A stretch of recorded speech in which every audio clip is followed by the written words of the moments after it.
நடராஜா ஏடா அநியாயத்துக்கு இந்த மாதிரி இடம் பண்ணுறத புண்டானையோட தூக்கி வந்து வச்சுக்கிறது ஆ சாப்பாடு இங்கே சமைச்சிக்கிட்டீங்களா கந்தா காட்டில் சமைச்சிட்டிங்களா இதுவும் நல்லா தானே இருக்குது சிலிண்டரும் கொண்டாந்து எடுத்துகிட்டு போனால் அந்த காட்டில் அப்படியே ஆக்கி சாப்பிட்டு வந்துடலாம் ஒரு ஆள் விட்டுருணும் ஆள் தேவை டிரைவர் ஆக்கி விடுவார் கறி மட்டும் 2 கிலோ எடுத்து கொடுத்தனா கிளீனாக சேகர் ஆக்கி விடுவார்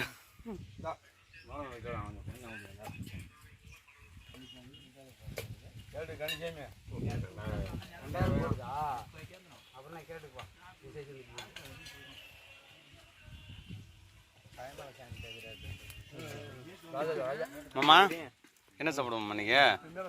இலை தாங்க நிறையா கிடக்கும் போட்டு பிராட்டோம்மா அப்புறம் இது என்ன சுண்டலா சோயா பீன்ஸா ம்